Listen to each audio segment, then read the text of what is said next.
it. Okay, this is good. And then I go somewhere here and I share. Is it on this side? Stop recording. No, it's not. It's over here someplace. Oh, it's one of these. Share content, share screen.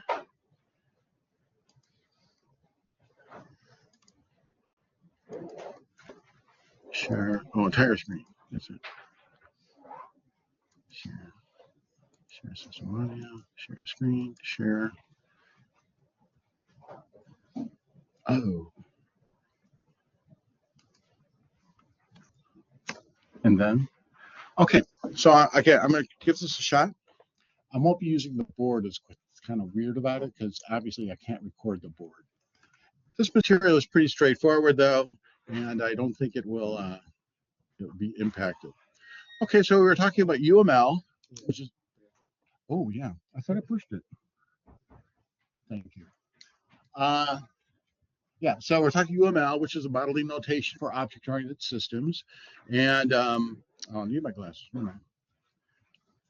And we talked about how classes are represented. And we got to composition. So when we're talking about these various symbols that interconnect class symbols on our diagram. So here was a uses relationship. Here we had an association based on, a permanent association based on variable that will be implemented by instance variables on the owning side, and so on. So we had, here's another symbol. It's an association, meaning that customer will implemented this customer object class will maintain multiple instances of address, instances of the class address. So that means that the customer class will have a list of addresses and a list of credit cards installed on it in implementation. Just like, the association that we were talking about here, a one-to-one, one-to-one, and this is one-to-many. So what is the question then, or what I'm trying to point out, is a little black diamond. The black diamond denotes lifetime, or life cycle dependency is another term. But what it means is that if we have a customer, C1, and it's associated with two addresses, A1 and A2, and credit card C1 and C2, that, objects have life cycles. And at some point, the object might be deleted, meaning the customer leaves the system and we delete them, leaves the site, they unregister with our site, and we're supposed to delete their information. So that means we need to delete the customer record, or the representation of the customer in the system. The arrow denotes there's an association from A to B, and then there's one star, meaning at least one. And that the diamond means that when we, getting back to the delete, when we delete that customer, C1, we also need to remove from the system their addresses associated with them, address 1, address 2, and the credit cards, C1 and C2. Because to not remove them would mean that we would, if we remove just the customer, but left the addresses and credit cards untouched, we would have essentially in our system, in our database, for example, records for credit cards whose customer no longer exists, right? And that's like a dangling pointer in Java, or well, not in C++, because Java would garbage collect it for us. But yeah, so that's a problem. And this is especially important with databases where we have customers stored in rows in a particular table, a customer table, and we have addresses stored in an address table and credit cards in the credit card table. And then we delete the row or the record for that customer. We also must be certain to remove the records for that customer's credit cards and addresses. Otherwise, again, we would have records in the table that aren't attached to any customer. And that would, that sounds like an error, and it would be, right? So that's the idea of composition, that the customer's composition includes addresses and credit cards, But practically what it means is if we remove an instance of customer, we have to be sure to remove any related instances of, in this case, addresses and credit cards as well.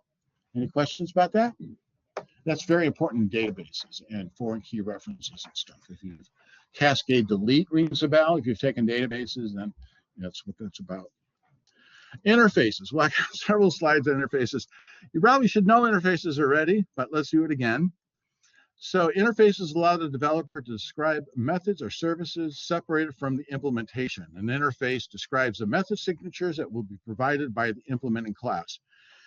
So in Java, C#, and in C++ has those header files and so on. But anyway, let's just focus on Java. Java has, we can declare a class, or we can declare an interface. And an interface, is just a set of method declarations, the signature, the name, the parameter types, the return type, but of course no body, right? No implementation of that method. And that's all that interfaces can hold. Although technically in Java, they can hold statics. But at any rate, we just have the method signatures.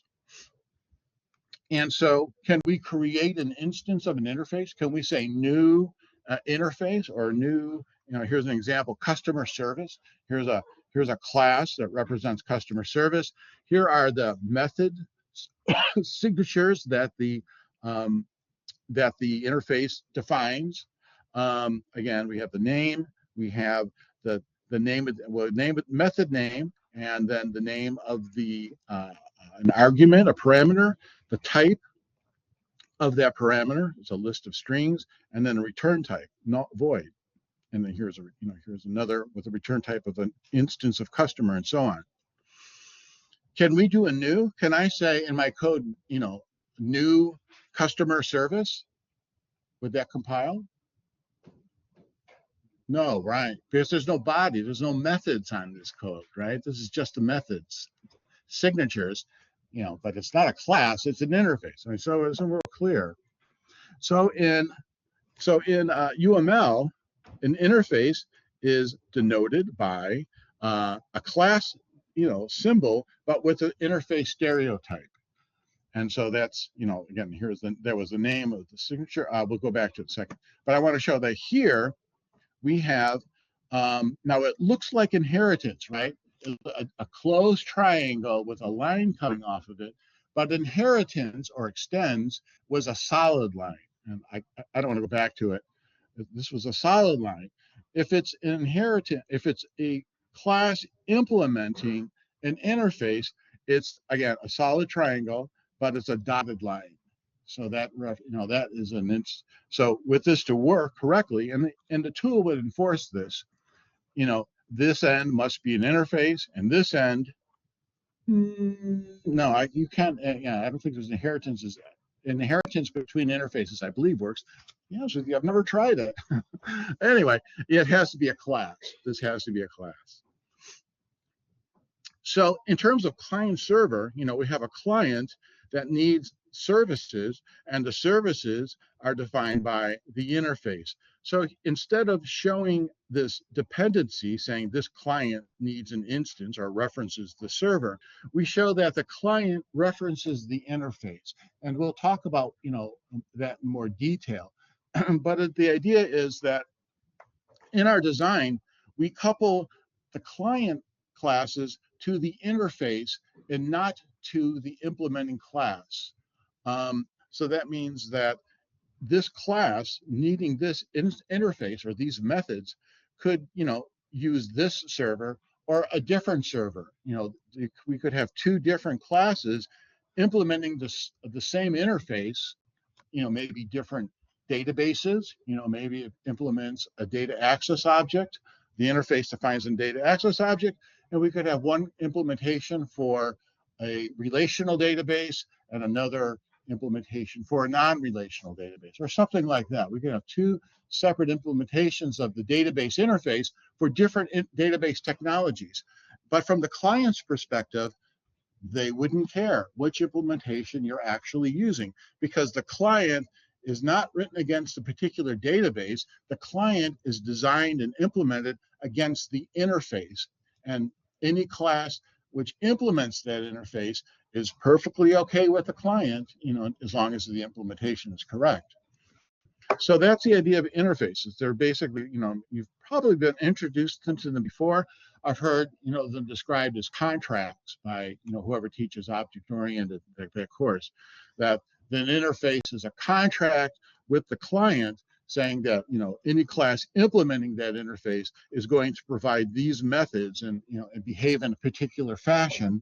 And again, the client doesn't care what class they interact with, as long as the methods are correctly implemented on that class.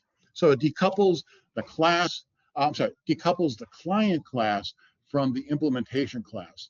The client is coupled to, dependent on the interface, but not the class implementing that interface. So that's kind of a basic concept in design. Loose coupling between components. We'll talk more about that later. Any questions? All right.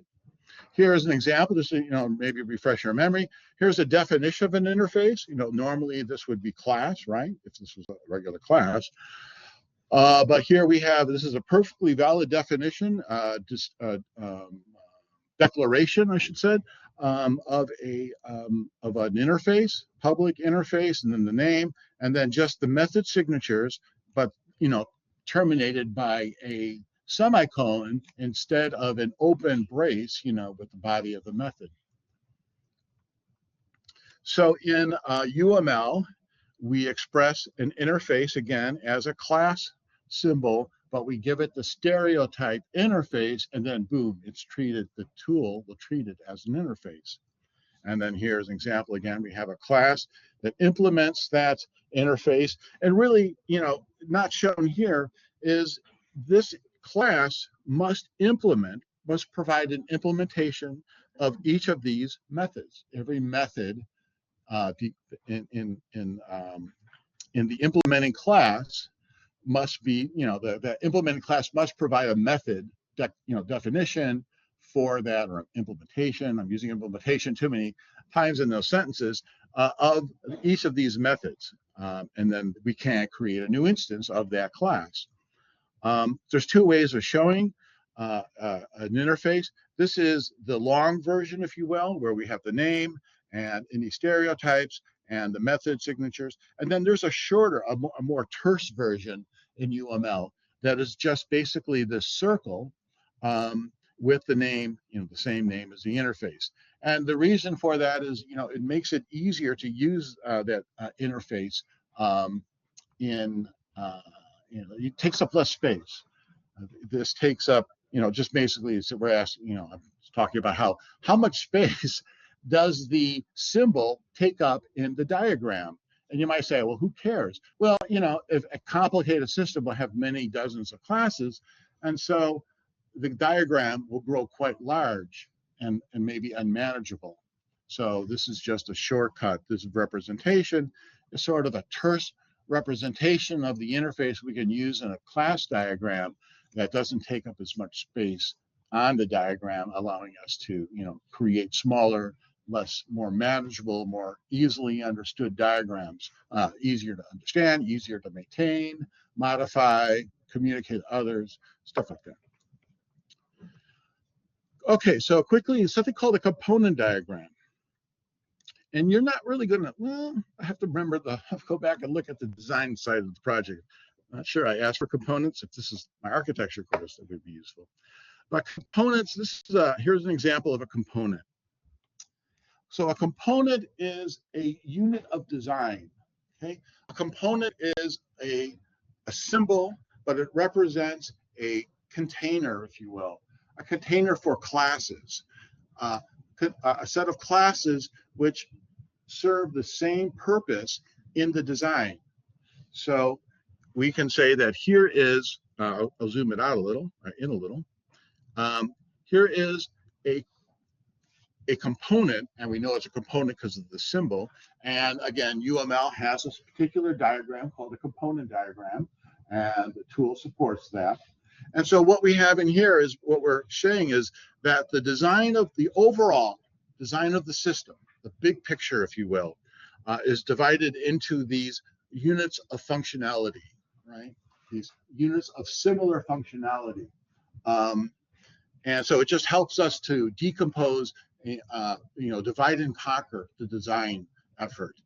We come up with these. We have a big design of an entire e-com system, and that would be difficult to imagine, to internalize, to work with.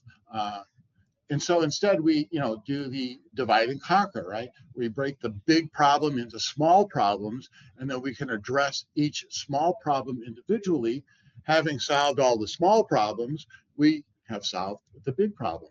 The same thing is true here. Instead of trying to design all the classes for all the hundreds of classes that might contribute to the overall implementation of our e-com system or whatever, we first, this is before the coding, this is something we do early in the process, we look for functionality, common functionality in the system, and we create components, and then in those components we will focus our attention one after another and flesh out the design, the classes that fall within that component or within that category of functionality. So what we're done here is I've identified three different categories of functionality. And so you're saying, well, there's 9, where's 3? But so I'm also showing breaking down the components by their role in a 3-tier architecture. So something we'll talk about a little bit later. And I might have mentioned it before. Again, I have 2 courses going. But presentation services, presentation being screens and applications that run on phones, on browsers, components of the system that present information to the user or accept information from the user. That's the presentation tier. So notice that all of these components along the vertical all have to do with customer management. So in this component, we have the screens and applications, that present information to the user. And then down here, the 3rd tier of the 3-tier architecture is the data, is storing information to the database and retrieving information from the database. So that's called the data tier. And it may seem like, wow, we need a whole tier for database. And yeah, it's how it works. And actually, saving and retrieving information to or objects to and from database service is pretty complicated. It can take a lot of code, depending on the technology anyway. And then in the middle is the service tier, sometimes called the application tier, but I like service tier. And that is where all the application logic goes. This goes where the controllers and the services will go. So all of the classes of this container are services related to implementing customer management functionality. So we have 3 components: presentation tier, service tier, data tier, and all of them are responsible for or have to do with customer management. And then same thing true here for product management: screens, application logic and controllers, persistence, and then here for order processing. So this is just a way. Again, this is a design artifact. It can affect how the classes are packaged into are placed into packages. In a Java code, you have packages. C# has namespaces. These things are hierarchical, and so we could have a package for each of these 9 components, in our source code design, our source code layout, and again, the idea is just to first develop categories of functionality that we will later populate with classes that implement that functionality. And then down here, we also have interface. And again, just to finish up with a 3-tier, the data tier also includes proxies or interfaces to external systems. So, for example, the e-com system has to be able to interface to the credit card system or the banking system in order to debit accounts, and to or to see if the account can be debited, and if so, gets back a transaction. And so that's a proxy. That is an external system, right? We're not building a credit card banking system, but we have an interface over the network to, I don't know how it works actually, to the bank or to the, to Visa, or to, I think it's just basically it's a credit card clearinghouse that you don't know about, but are huge.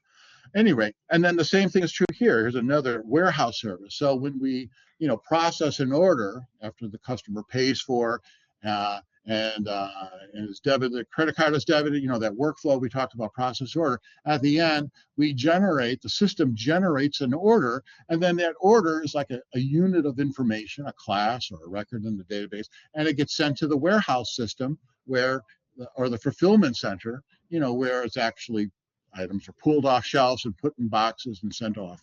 So the data tier includes both the interfaces to the database servers to store and retrieve objects in our design, and also the interfaces, the proxies to external services. We stick them in there. That's just the practice. Okay, so that's the idea of a component. Again, a component is a unit of design. It's kind of an artificial, although again, it can reflect itself in the source code structure. It's just a means of us dividing this large, complex problem into smaller, more manageable units that we can focus our attention on individually, as basically as a problem-solving technique. Also, this is more complete, and I don't want to get too deep into it. I mean, hopefully you get it. We'll talk more about it in design. But each of these, remember that this represents an interface. This is one view of an interface with the methods, and then another view with this, this dot. And so if you look here, what this is saying is that, let me zoom in on this one a little bit, is that the GUI, the presentation, the screens, will interact with the application logic. So your phone app is running Amazon.com, but is the information is not on your phone, right? The information about your account and the products you're browsing and the order processing, that's on a server, right? That's on Amazon server. And the app on your phone is communicating with those services. Well, that's what's being represented here. This presentation is the app that runs on your phone, and then that app communicates with customer management services to bring up your account, to update your account. It also could, your phone can interact with product management to browse products and so on. So what this is saying, so we have, that component is interfacing to this component. It's the interface, though, that the client uses is defined by this interface here. I'm using interface twice there, but the clients in the presentation tier are accessing customer management service through this interface. But this is the short version, the small version. So on another sheet, on a class diagram, we would have, we would have the long version, the version with the signatures and so on. So if we put the long version on this screen, then the diagram would get much larger. This takes up a very small amount of real estate in the overall diagram, where the full version of an interface takes up more space. So again, it's just these, oops, sorry, I'm going to do that, I want to do this. These interfaces are just, are used in this context to, say, here, this clients in this tier, in this component, are interfacing to the services in this component through the interface, defined by this customer management interface. Questions about that? All right. Just two ways of presenting it. That's all I'm talking about here. So again, another presentation of kind of the same idea. Again, we have an interface, customer management, and we have a realizes or implemented by implements symbol here, a dotted line. and then we have a dependency, between the present. So that's kind of what I'm showing here. Presentation, GUI presentation, interface, implementing classes in this component container. So we're showing here interface. The presentation tier uses a client-server association, and then the components in this customer management service tier, are implementing that interface. So that gives us all the information we know. And then just to make the point very quickly, so we have two sets of classes here, right? Two components, just focusing on these two right here. We have the classes that build the app, right? That know how to paint screens on desktops or on phone screens, or know how to render a window in a browser, written in JavaScript. And then we have the services. So again, this idea of the contract. The client can be written simultaneously with the servers as long as you've defined the interface. The clients can be written against the services defined by the interface. So the clients don't need to know about the service implementation. They just need to know what methods to expect, and generally how those, well, I should say precisely, how those services are implemented, how the methods will work. And then the components, the classes that implement that interface can also be written simultaneously. So there is no coupling in the development effort. The only coupling between the development of the presentation, the screens, the applications, and the services is this interface. So these two implementations, the design of both sets of classes is decoupled. They're loosely coupled. And we'll talk about coupling coming up. And that's a very good thing. Okay. Okay, then let me read that over. Implementing component services just to illustrate that, we have an interface, and then we have a class that implements several classes that implement that interface. Those interfaces, here we have the component right here, the service implementing that interface, but at a component level is, what we call a black box.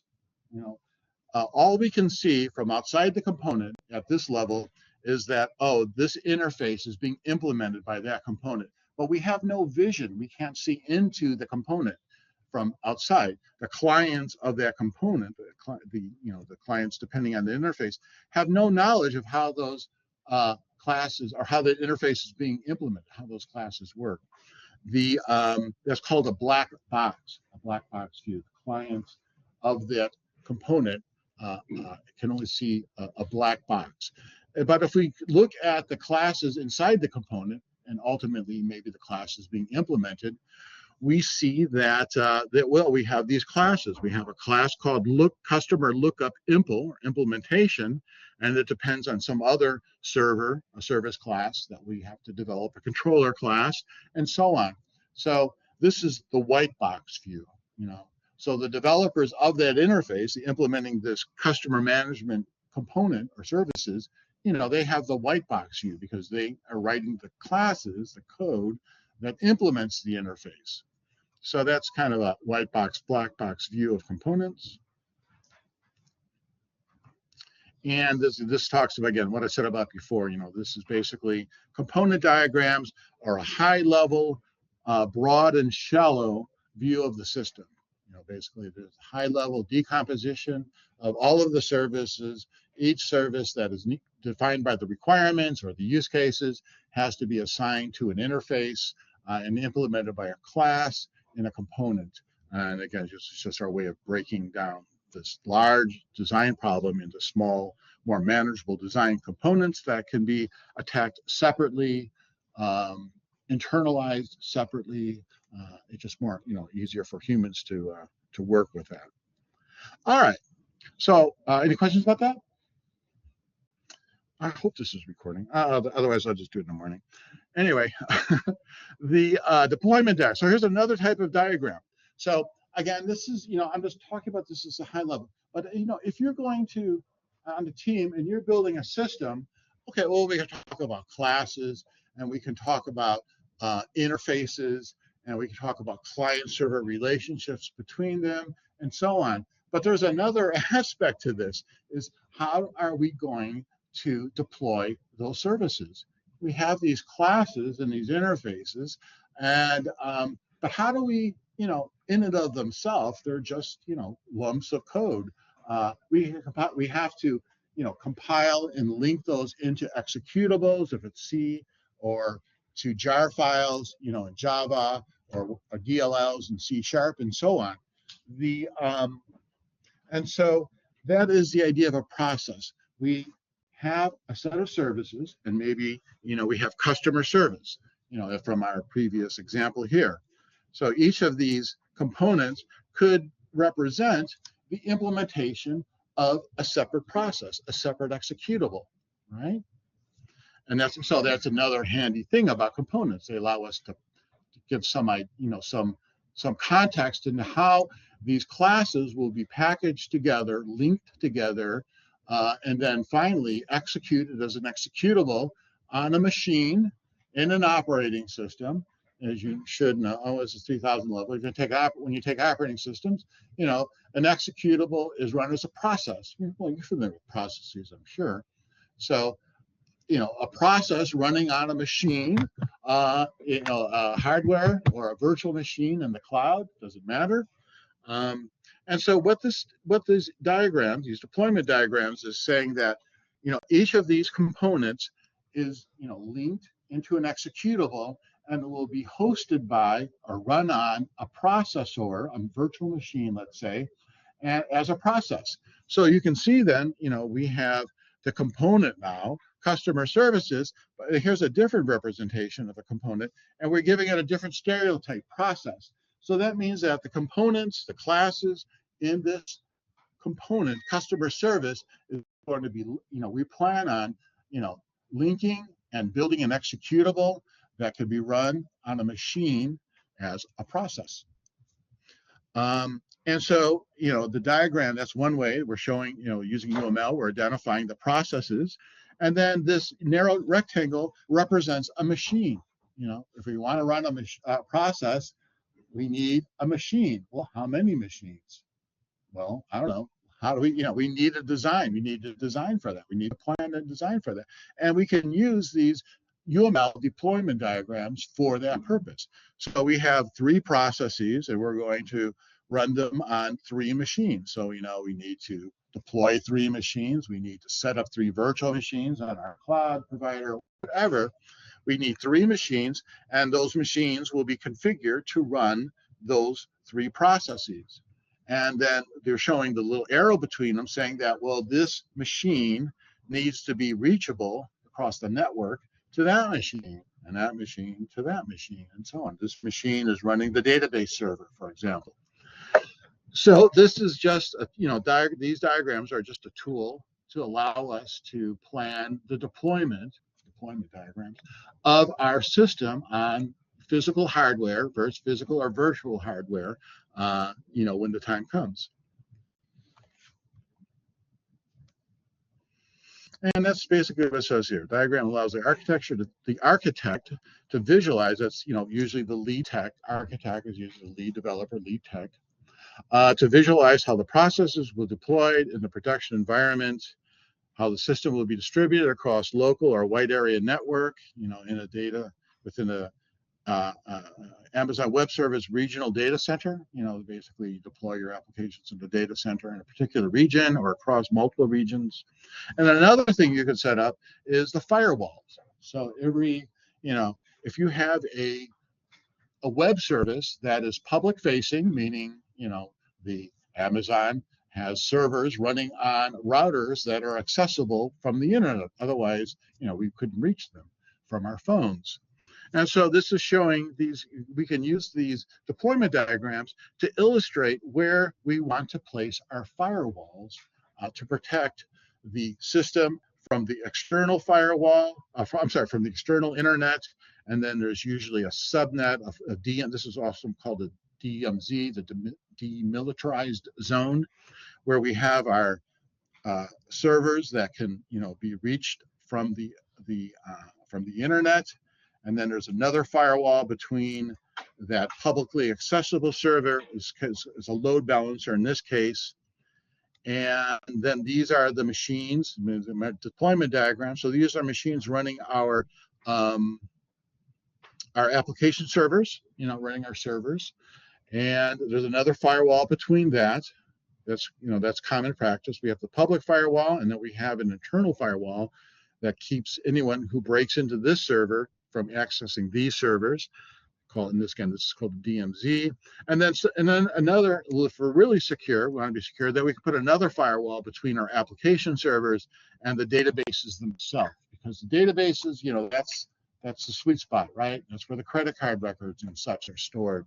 And so by having actually 3 layers of firewalls, we're sort of, we're hopefully protecting our databases from intrusion, and again, and then having a break-in and losing all kinds of public valuable private data. Anyway, another aspect of deployment, the network environment and the firewalls, the network partitioning along firewalls that we can, accomplish using these diagrams. So hopefully I'm getting the point across. All right, so where am I in time? 6:10, cool. All right, so that was all the static. Remember, we talked about static versus dynamic types of UML diagrams. That UML had 2 categories of diagrams. We talked about class, component, and deployment diagrams, and those are all static.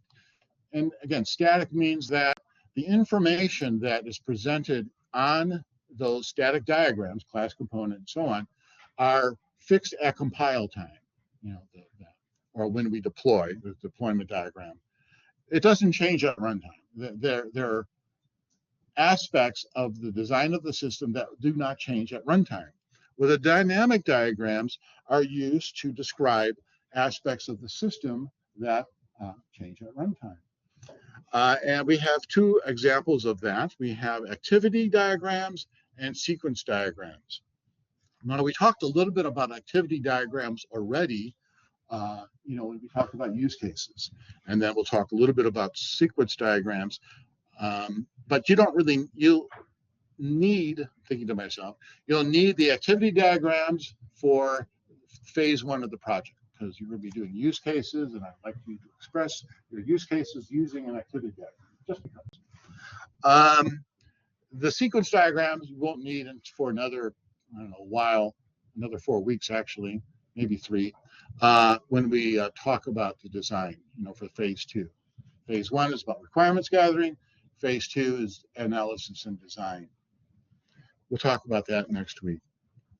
Activity diagrams. So again, UML activity diagrams are used to describe model dynamic behavior. And I had that example there.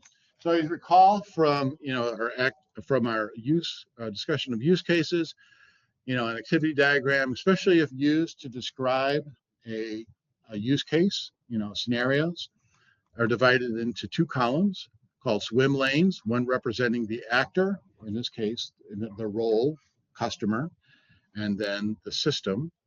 And as we read these as flow charts, that processing flows along the directed edges. So, and that the closed circle is the start symbol. So every diagram, if properly formatted, has a single start symbol, which indicates the entry point into the workflow that the diagram is describing. So every diagram can only have 1 entry, 1 trigger event. And so if you have, you can't have 2 entry points into an activity. That's just kind of the rule. Although the tool probably allows you to set one up. And then we have the back and forth. And we have one of the advantage of that activity diagrams have over the tabular use case scenario, the back and forth, is we can show choices. We can show branching in the flow, where as I've described earlier, here if the user, the customer, accepts the default payment option, then true, it goes on to the next step. But if they want to select a different payment option, false, then we go into a different workflow, a different use case where screens are presented that allow the user to select one of their existing alternative payment options, other credit cards, or to enter a new credit card, or whatever, whatever options they have. And it goes back and forth, until the last task, usually on the system side. And so that's the concentric circle. That is the final. That's the exit. That means the processing is finished for this workflow. And so that's, we talked about, we kind of went over that before. There's some other stuff you can show with activity diagrams. So here we have, well, I mean, this is just what I showed before.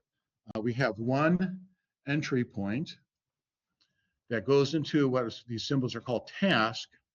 And then a task can have has at least one, every task has at least one exit, one arrow leaving it, or more. If there's more than one exit, then it means there's a choice to be made. And we label the choices on the arrow, on the transition. So this task presented a choice 1 or choice 2. If the user or the system uses choice 1, then that was maybe an exit, maybe quits. Maybe the first step is the option to not execute the workflow, to quit.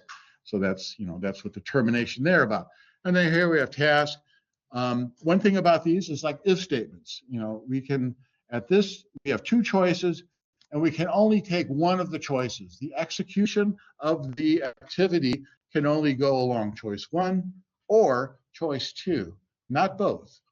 Okay, that's kind of like an if statement, if else. So that's not unlogical.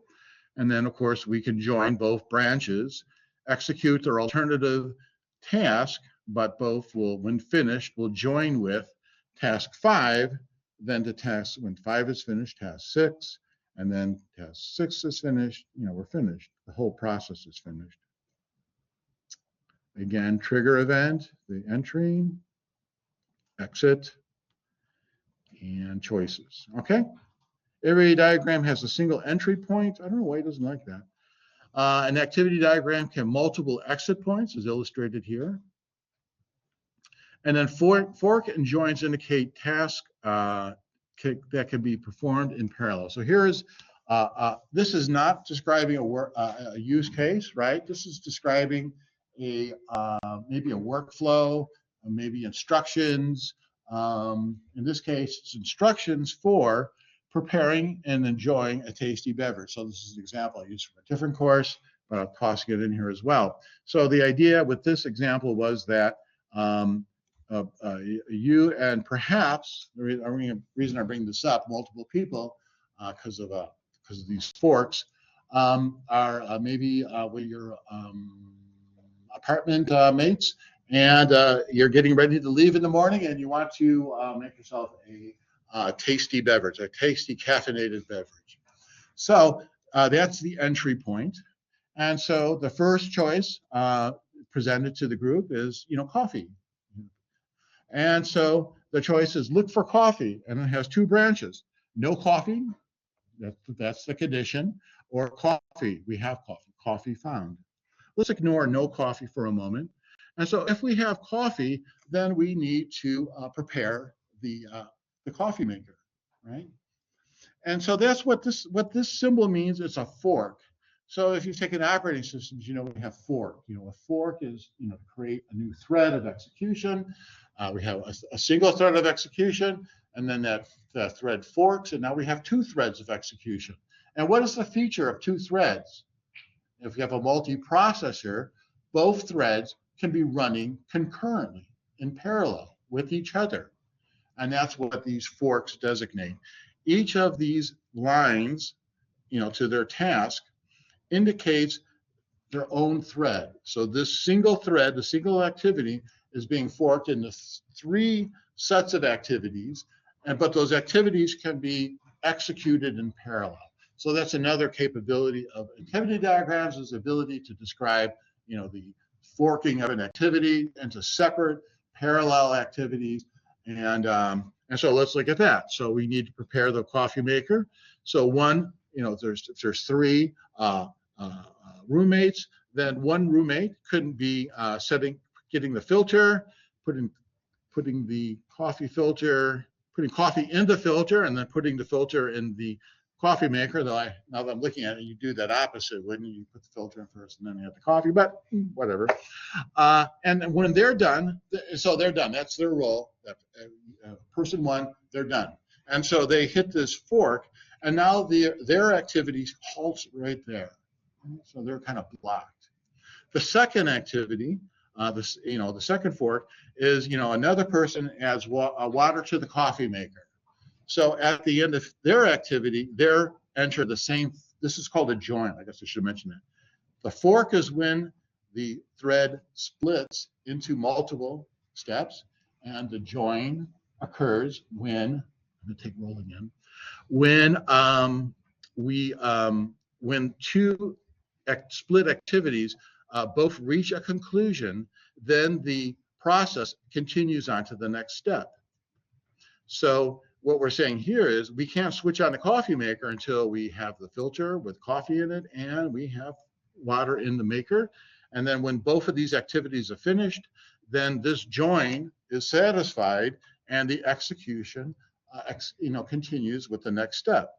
Switch on the maker and then wait till it finishes brewing. And then there's another join. Because the third activity, the third person, had to go off and find cups. They go to the cupboard, clean cups. No, let's go in the dishwasher and grab some dirty cups and whatever, get some 3, or maybe who cares if they're clean? We need 3 cups. And so that's what this person is doing. When they find the cups, their activity is done. And when the coffee is finished brewing, that activity is done. And we have a join. So when both incoming activities are completed, the execution continues with the next step. So this is, and as you can read it as well as I can, pour the coffee in a cup, enjoy your beverage. Or if there is no coffee, look for a cola. If there is cola, open the can, enjoy your beverage. Or no cola, update shopping list. And so this is kind of the alternative scenario. This is an alternative failure scenario. No coffee, no cola, end of activity. But it's the end of the scenario, but it's an unfavorable end, right? They didn't reach their goal of tasty beverage. This was a success, the end of a successful scenario where they obtained their goal, either by coffee or by cola. Either case they've attained their goal. So so that's a little bit more about how the power of activity diagrams. Choices, and in rare occasions, the ability to describe the forking and joining of parallel activities in our design. And the use of swim lanes, just mentioning it again. We have swim lanes that allow us to partition the activities of each actor. The customer, and the system is an actor. I don't think I made that point, but the system is an actor. I mean, it's, every use case needs a primary actor and the system as a second actor, but they're still they're an actor. And the tool supports that. And we can show looping. And then here is what? This is basically, this is a more abbreviated version of, I guess I could have, when I added this one, which I did just the other day, I could have taken out this one. It's basically the same workflow, I believe. Anyway, moving on. Okay, so last but not least, I guess, is a sequence diagram. So a sequence diagram illustrates the activity of 2 objects in our design, the interaction of 2 objects in our design. So this is a design artifact. We are with these models, we're saying we have object A and object B, and object A is a client of B. Let's expand this. So this represents 2 objects. And and the name, this little symbol here, is the name of the class, but notice this is T1 in front of it, because again, the class, the symbols in a class diagram represent the class themselves. The symbols in a sequence diagram represent objects or instances of classes and how they interact with each other during this, the system's execution. Typically, a diagram is used to describe the implementation of a workflow from a use case. So the activity diagrams are used in analysis to describe the use case. A sequence diagram is used to describe how the classes, all of the classes that we identified as being needed to implement a certain workflow, a use case, will interact with each other. And how does two objects interact with each other? Well, they call methods. So the client and the server. In this case, the client is an instance of the class transaction. And it needs to be able to, this is coming back to our video store example. And so a transaction wants to calculate the amount that will be due that we need to bill the customer for. And to do that, it delegates to the rental, an instance of a rental. And so this is saying that this object, transactions T1, which is a type of transaction, is going to call the method getAmountDue that is provided by the class rental. So, or call this method on this object R1, which is an instance of the class rental. And so that's what this is showing, this saying this at this point in time, this time in these diagrams goes from top to bottom. At this point in time, this object calls this method on this object. And again, this is the class rental. So we would have defined class as having this method, getAmountDue, returning a double, and then we could use it in our sequence diagram. So the sequence diagrams are a design artifact. They're used during design, and they're used to allow us to lay out, to identify, to design how the classes we've identified in our system will interact with each other when implementing a particular scenario that we identified, from use cases or however. And that each, if we're doing accountability, each use case or scenario in our use cases, would have a sequence diagram developed during the design phase of the process that identifies, we need this screen, we need this controller uses these services, and so on. And we'll talk about controllers and services and DAOs, later in the section on design, but just mentioning it now. And so here's an example of a sequence diagram that describes the implementation of add customer. It doesn't say that. Well, that's what it's for, add customer. So this represents, again, we'll talk about entity boundary controller classes coming up in the section on design, but this represents the add customer screen. Okay, so this is a screen that we have on our phone. Let's say, someone has to build a screen. The screen is a class. Someone designs it, lays it out, so on. It takes work, it's code. And this class is activated by the user. So this is sort of the activation event, trigger event, called pushes submit, as a button on the screen for submit. We're all familiar with that, or something like it. And that activates this method on the screen, and then the screen will call and activate a method on the add customer controller. So a controller is a type of class responsible for implementing a workflow. Again, going back to use cases, each scenario in our use case, when implemented, will be implemented, the logic in that workflow will be implemented as a controller class. And we'll talk about controllers, coming up. But what's saying that this object, this instance of add customer screen, activates the controller by calling add customer, and then that this represents, this line here, this fat line represents the execution of that method. Okay? So what is going on during the body of that method, with executing that method? This represents the code, executing the code in that method's body. Well, first, the controller calls a method called validate on itself, because in this scenario, the customer is registering with the system, so they were presented a screen into which they enter their personal information, and when they filled in all of the aspects, all the forms or text areas or what have you, on the form, they hit submit, and then that data, the information entered into the screen, is sent to the controller.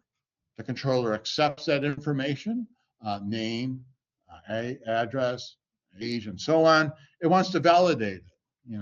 Now, is that information correctly formatted? We ask for their name and they entered, ABC. I'm sorry, 1, 2, 3. Well, unless they're Elon Musk kid, that's probably we're not going to accept that as a name. So, so we validate the data. Another validation is, maybe we're going to use the person, they're not a customer yet, their email address is as their identifier. So in order to avoid having the same person register twice with our service, which is just not the end of the world, but a little clumsy, we will ask them for their email address. And so if a validation could include using the address they provided on the form to check to see if we have any existing customers using the same email address. And if so, well, we would not create a new customer. We would notify them back. The controller would notify the screen saying, hey, did you know you already have an account, and would you like to cover your password or something? That's what validation is. And then we can show, what this is representing is create. So if the user enters a form and they submit the information in the form to the controller, and then the controller validates the information is unique and correct, then the controller will create a new customer, right? Because that's what we're doing. We use the information they provided to instantiate a new instance of customer, which will be, our new customer. And also maybe, in the same form, they entered their address information. So we're going to create another object, for their address. And so that is, that's an analysis. So we could also get more detailed. This is actually not a design artifact. This is an analysis artifact. We'll talk about how that works later.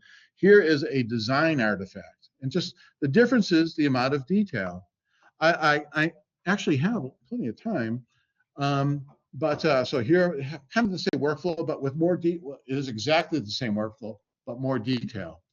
Customer fills in the screen, submits the screen, and then in our design, I kind of, in the analysis in the previous sequence diagram, which was very high level, we said, okay, so the screen transfers the information over the network, over a socket connection to our server, to our service, activating the controller. But how does it get transferred? Well, there's a design pattern. We're going to talk about design patterns next.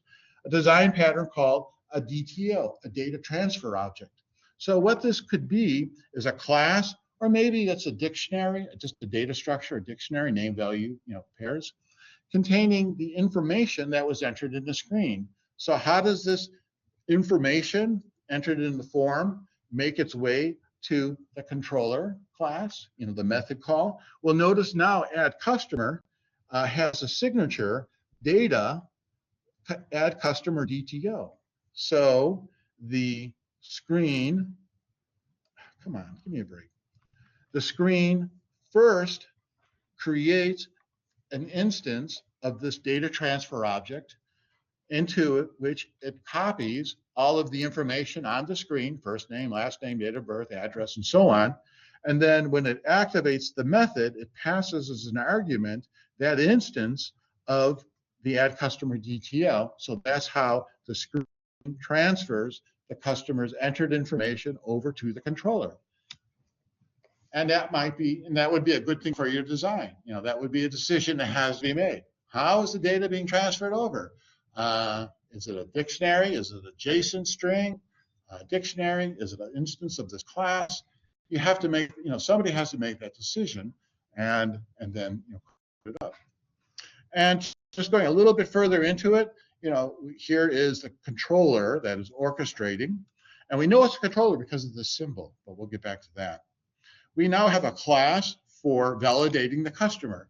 So in the previous high-level analysis design, we said the controller validates, but that was maybe not a good design. Instead, we'll have a separate class responsible for validating that, here's the signature, validate, and we're passing in that DTO.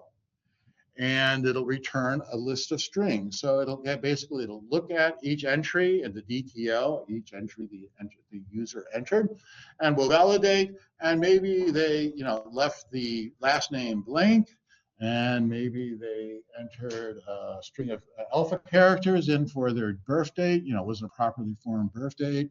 There may be multiple problems with the information they entered, and that would be a list of strings, and then not shown here.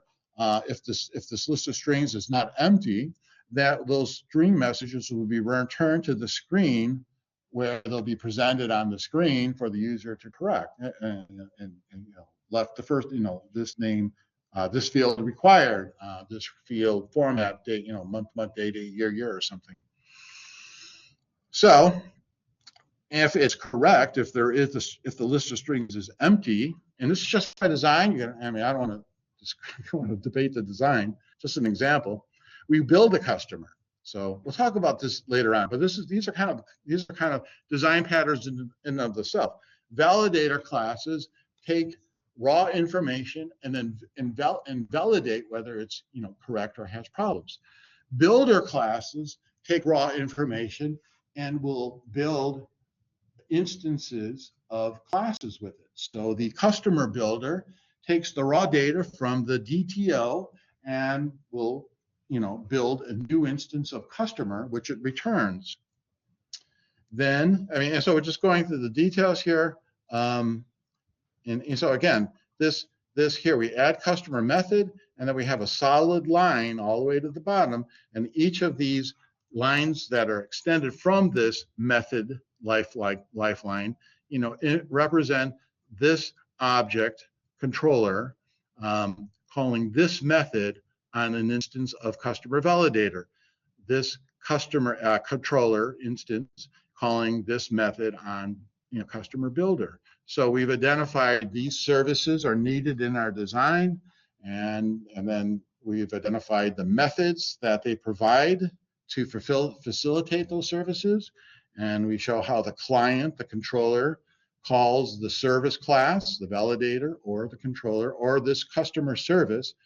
And then here's a call there, and then here's and then here are two calls to a DAO, a data access object, which will responsible for taking that customer and that address and in writing it to the database, persisting it, making it permanently to the system in the database. So all in all, in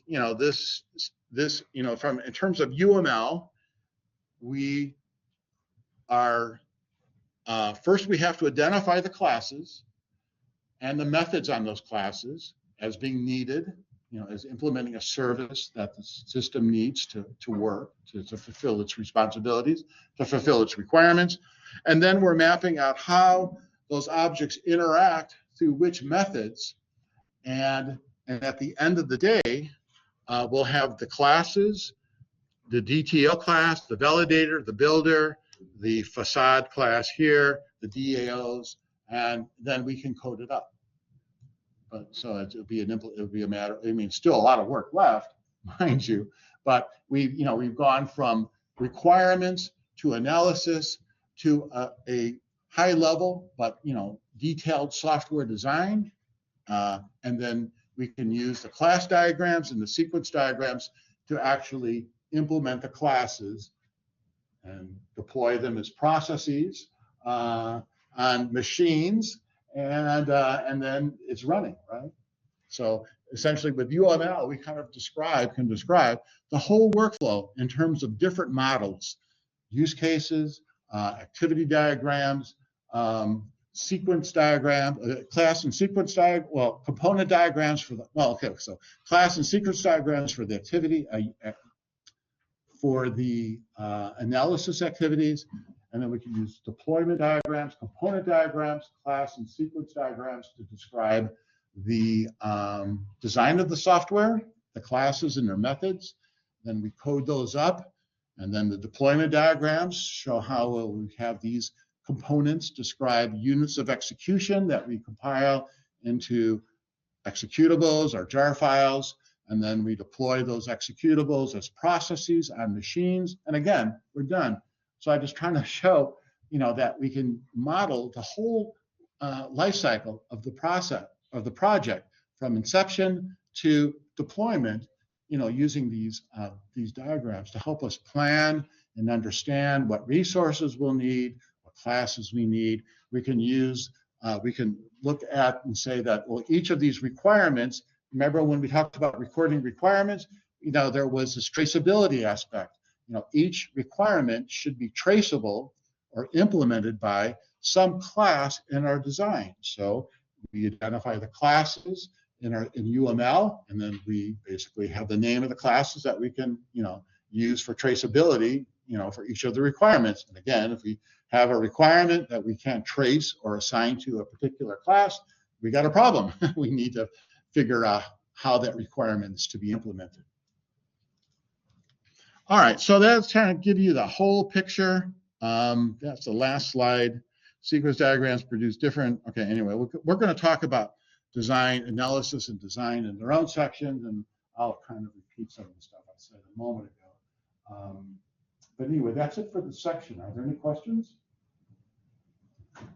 Well, that's it for the day then. Thanks for your attention, and hey, I would start studying for that midterm. I think it's time. If you have any questions, send me an email, and otherwise I'll put the teams out there and we'll start the project on Tuesday. All right, thanks for your time. And can I get the roll sheet?